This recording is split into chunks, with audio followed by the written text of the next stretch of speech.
All right, I am raring to go here. This is the next in the crossbow sighting and new scope series of videos here on Death by Bunjie. I hope you've had a chance to watch the other videos, so this one will make more sense. I know that these are rambling narrative style videos, but hopefully you're enjoying this kind of stuff. That to me is what Crossbow Appreciation Month is all about. Getting outside, getting some fresh air, shooting the crossbow, and having pretty good success with it thus far. We have shot it at 10 yards to make sure that the new scope is somewhere in the ballpark, so we're not going to be losing arrows. I've already moved it out to 20 yards, taken that shot dead on, didn't even have to adjust the scope. Go watch that video. It's amazing. I'm just so happy with that and so proud of myself that I knew how to work an Allen wrench. I guess there's not really much to be proud about. I think the manufacturer is the one that should be proud of something like that. They really put together a good piece of equipment here. And again, I'm not touting the advantages of Excalibur or anything like that. It's really up to you, one that you feel comfortable with. A lot of people, this is too heavy, too clunky, too slow, and getting in here and using it, they're not going to be happy with it. Me, on the other hand, this seems to fit me pretty good, and I'm pretty happy with it. I think for the most part, it's just the right size for me. I'm a big guy. Having a big crossbow just makes sense to me. In the previous videos, we lost the X-Shocks. They are rest in peace. Oop, and they're sticking to everything. Oh yeah, they'll stick to the baggie, but they won't stick to the limbs. What's up with that? There's a lot of vibration, a lot of force going through these things, so I can't fault somebody for not being able to make one of these stick. But these are the X-Shocks. Rest in peace, X-Shocks. You are no longer going to be part of the Bunjie scheme of things, okay?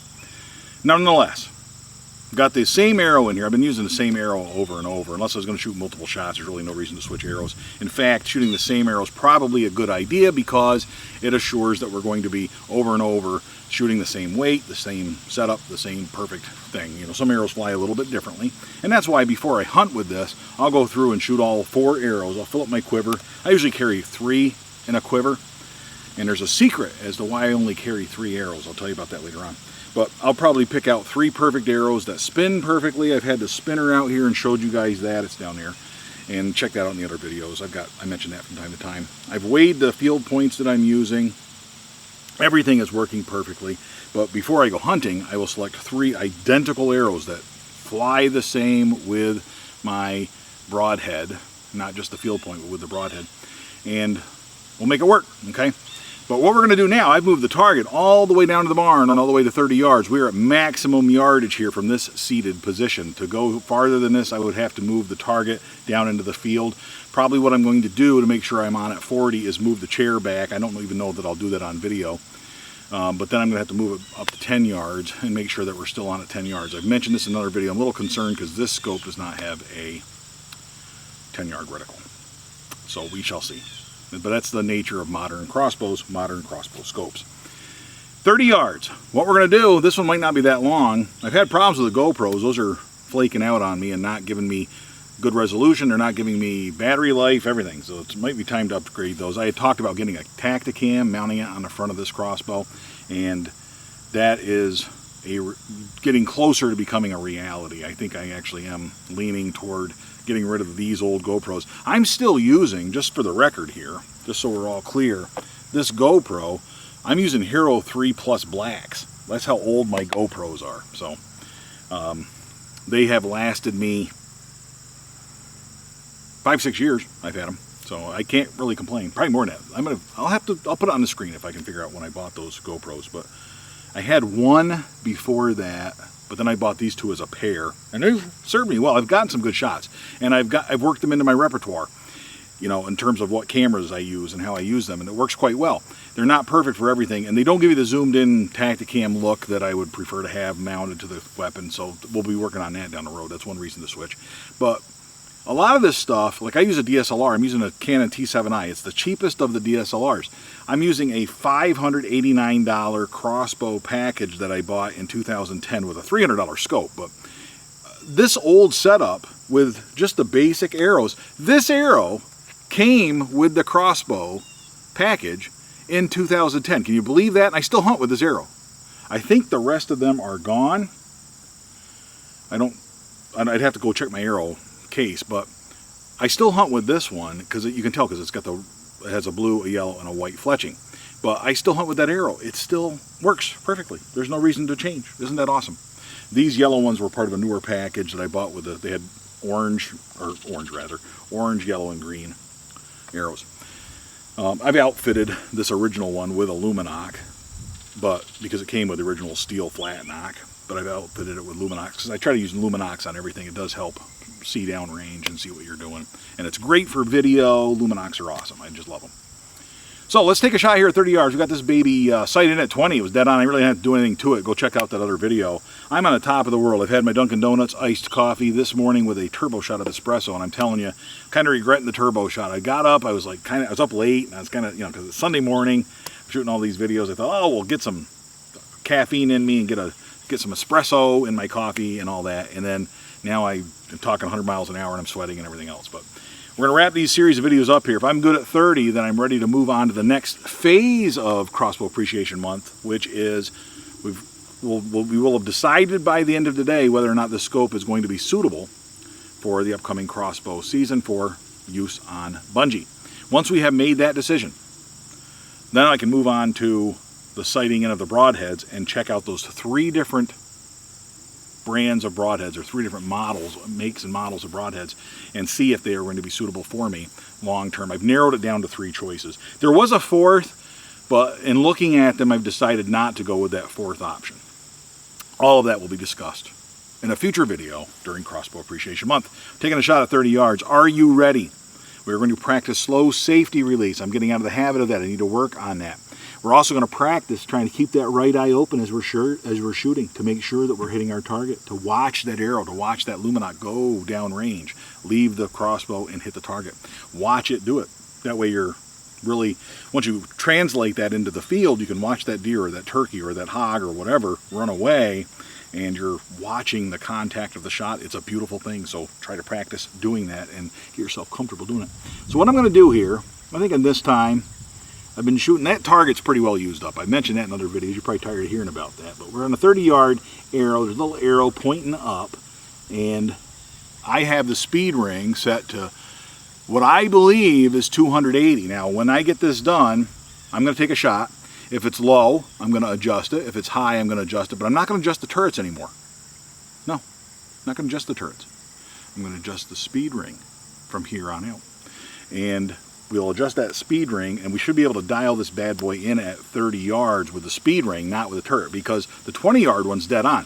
By adjusting the speed ring, that 20-yard is in the middle. That'll stay in the same spot. That won't move. It won't go up or down.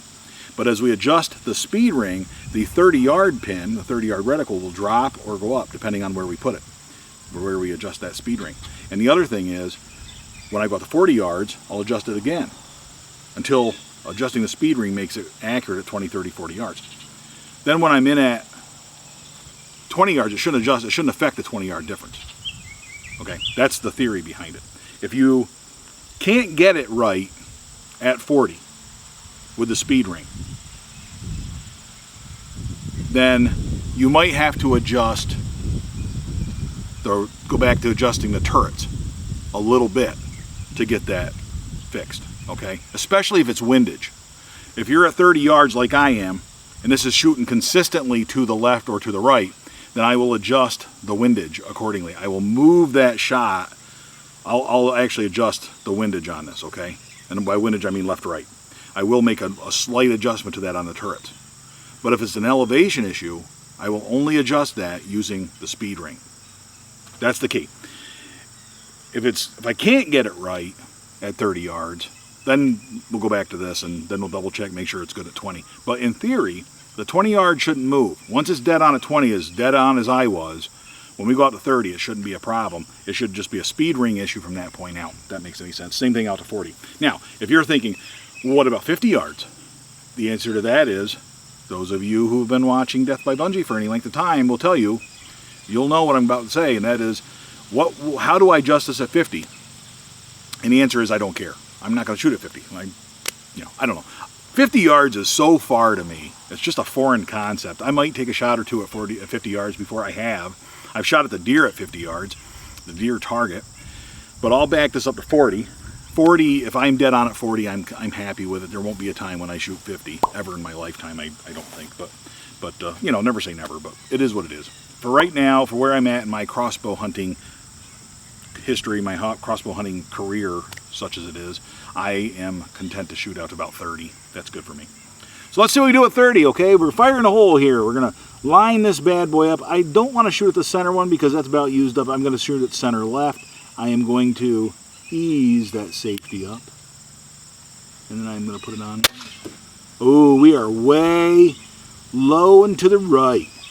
Now, we're to the right. The breeze has just picked up over 30 yards. Feels like the breeze is hitting me from behind, so that shouldn't be affecting our shot. But at 30 yards, it's possible that it is. I am going to adjust my speed ring a little bit more and slow the crossbow down. I turned it a couple of notches, and what that does is that moves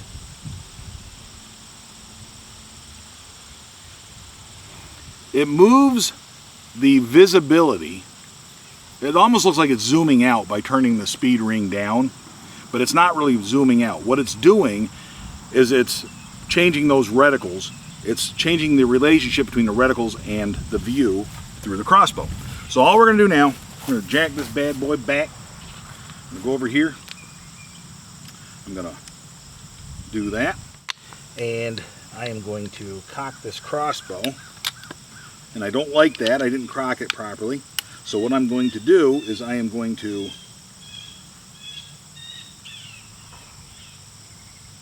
fire the crossbow and release it.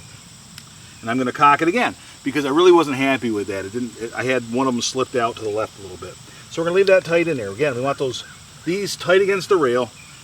The little pulleys tight against the rail. We're going to cock it good. Put it on safety immediately. Put this in my pocket.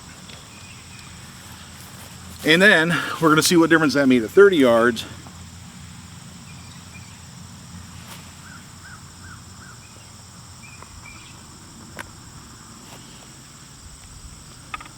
A lot of traffic today. We're going to see what difference that made at 30 yards. Put in this arrow, like that. Now, I'm going to aim at the same spot, okay? Same spot. I'm going to ease that trigger, that safety up, like we talked. I am going to aim at 30 yards, fire in the hole. We have now fixed our elevation problem perfectly. It's at exactly the right elevation. It is an inch or two to the right. Now it was shooting a little bit to the right before, now that I think about it. And it's possible that I'm going to take that camera right here. I'm going to take our GoPro, if that's still working. I'm going to take that GoPro. I'm going to go down there and look at it, because we got to look at where the arrow made contact with the target, not where that luminoc is right now. Where I'm looking, they look a little bit to the right, but when I get down there, it's possible that they are not a little bit to the right, if that makes any sense. It's possible that in fact the arrow made contact with the target in the right spot. It's just that they're sitting at an angle a little bit, because the target is a little bit angled. That target's kind of used up, so I angle a little bit, you know, in part on accident, but also because angling a little bit allows it to get a little bit more stop in the target, a little bit more resistance. So here we go. Grab this bad boy. Still appears to be recording. We're going to go give it a shot here. I'll run down here and see what we got.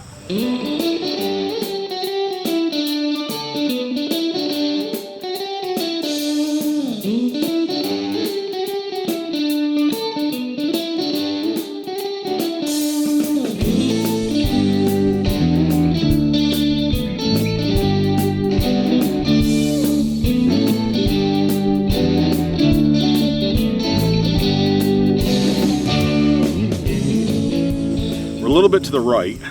I can do two things.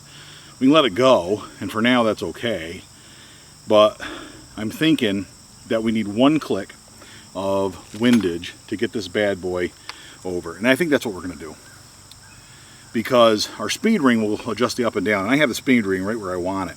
In fact, I'm so satisfied with that speed ring, there's a little dot on the scope, okay, right here, little dot.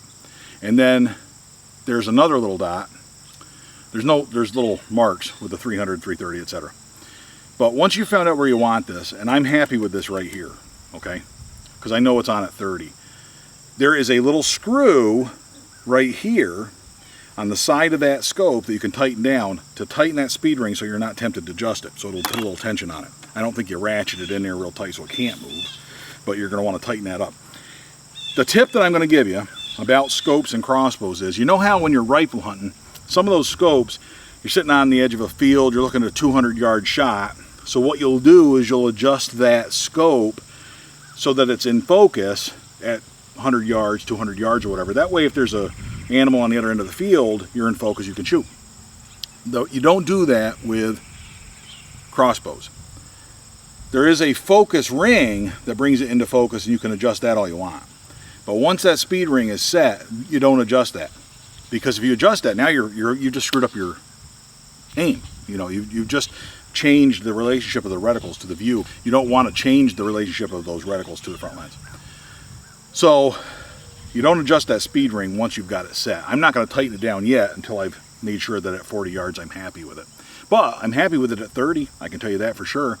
And what I'm going to do, cock this now, I am going to make one adjustment. I'm going to turn it to the left, one click.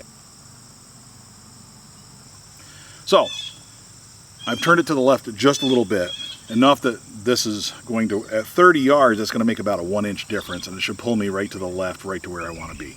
We'll assume that it does. After I shoot it, I'll make sure. But then we're going to bring it back to 20 and make sure that at 20 we're still on. One click of this makes a 1/2-inch difference. You're really not going to notice that much at 20 yards. At 30 yards, it's going to make a greater difference. You go out to 40 yards and a click makes a difference, okay? Now I've moved it one click. I'm betting at 40 yards I'm still going to be off. But we're going to see. Let's see what we got here. I'll take this dude. Gonna step back here. Hopefully you can see what I'm doing here. Make as good a video as we can without somebody running the camera. It's not real easy to do great video in this scenario, but we'll do what we got to do. So there's that. Cocked it up. Boom. Safety on. Ta-da. Put this over here. Oh, we lost a fletching. That's a shame. That was a good arrow too. We'll get her done. I've really been going through fletchings. It makes a big difference about having a good target. If you want to not have fletching issues with your arrows, make sure you've got a good target. That's the key. This thing's ruining my arrows. Got to buy another target. It's that simple. Put this dude in there. So we'll use this arrow, which flew pretty good last time. Should do the same now. And we should be on. I'm going to aim at the middle right. That's what we're going to do. Middle right. 30 yards. Take a shot. Oop. Practice the slow safety. Ease that up there good.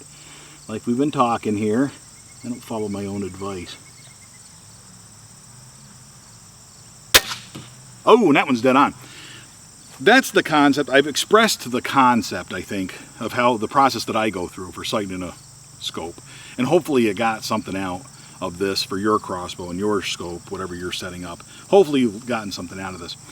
That one is pretty much dead on. I'm looking at the luminox off to the left, but that's pretty much dead on. I think the arrow actually entered.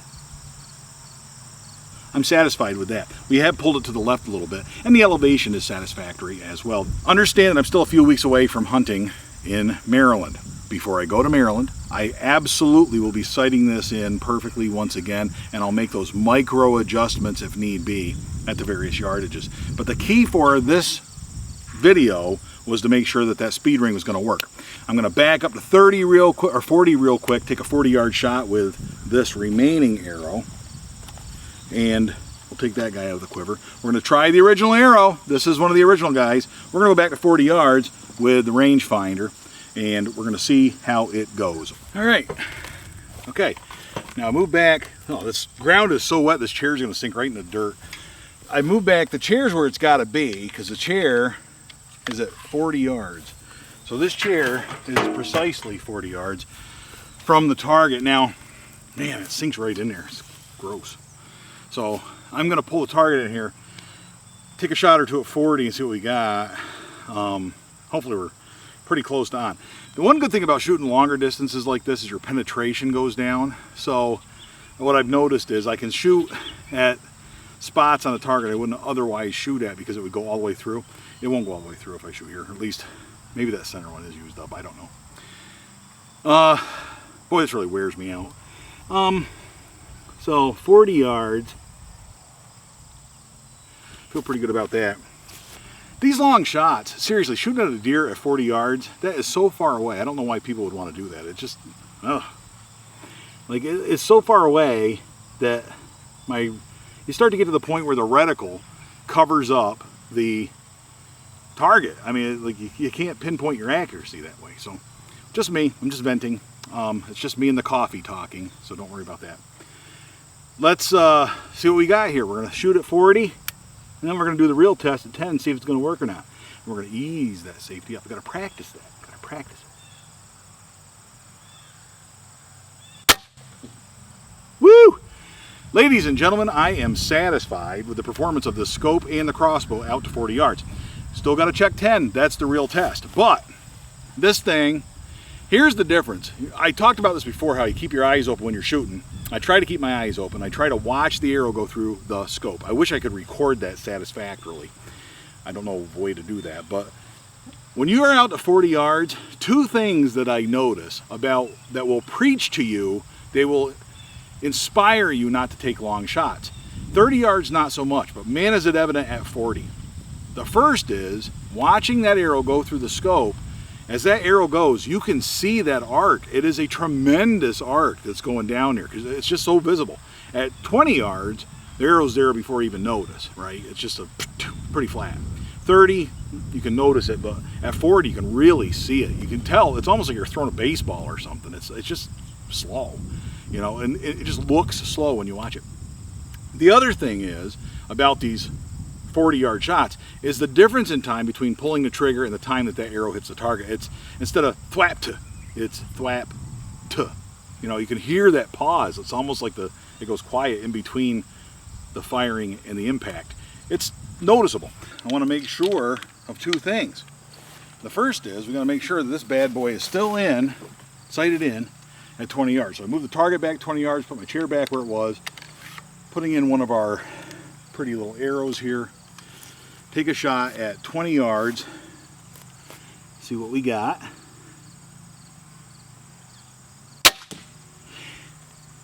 Bullseye. That is a good shot. At 20 yards, we're still just about right. My last test to see whether or not this scope is going to work, because I didn't really have any doubt that the speed ring was going to work, right? Question for this scope is 10 yards. So I'm going to move that target up here to 10 yards. This is the moment of truth as to whether or not that scope is going to be adequate. I shoot most of my deer in less than 20 yards, so I'd rather have, if I'm going to have 5 reticles, I want 4 of them to be between 0 and 20 yards, if you know what I mean. But and that's an exaggeration. But I really want the closer in shot. So take the rangefinder down here, move that target up. We're just about done. The moment of truth. It's a lot of walking, a lot of pulling, bending, lifting, just a lot of stuff going on here. So moment of truth though, we're going to load this bad boy up, put this arrow, or bolt if you prefer, in the crossbow, and at 10 yards I'm going to see what happens. Now this is going to be, this shot should be a little bit high is what it should be. I'm confident that I can hit the circles, but I'm not, you know, or I can use this target, the middle of it, this target is obviously shot out. So I'll be shooting, probably shoot at the bottom, and I'm going to shoot at the bottom left, let's say, and I'll shoot at the bottom left. I'm going to use the 20-yard reticle because there's no 10-yard reticle. I don't like that. Let's see what it does. 20-yard reticle. According to Excalibur, crossbows shoot flat enough. I don't think they're talking about older, slower models like this, though. But we're going to see. And I'm betting that that arrow is going to go high. Oh! It did. By about an inch or two. That tells me I'm going to estimate. Can I live with that at 10 yards? You bet I can. That will kill deer. It would be immediately in the center of the bullseye if I had a 10-yard reticle, which I do not. So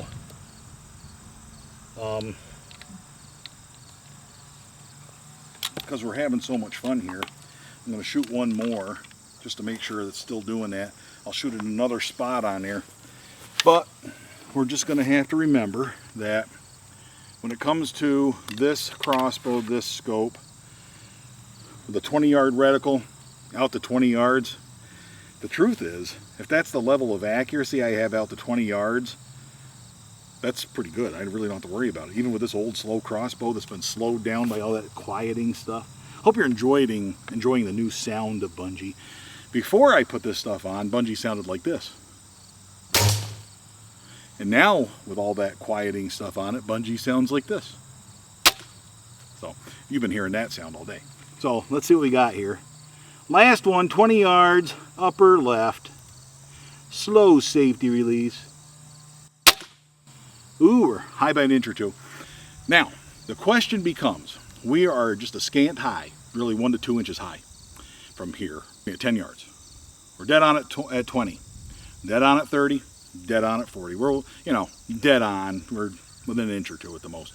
So I'm shooting pretty tight groups. With the old scope, I would dial it in 10, 20, 30, 40, 50, well, to 40 at least, where I could hit quarters out to 30 and really baseballs consistently at 40. I'm satisfied with that going forward, especially if the broadheads. Next step is to see whether the broadheads. I don't have time to do that today.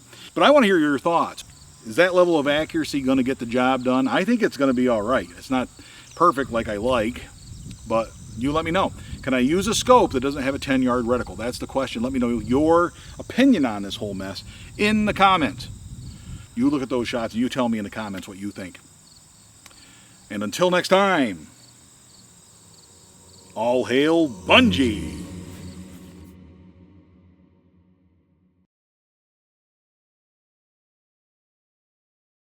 I'll show you those inch or two. Now, let's not lose that. Holy cow. Now,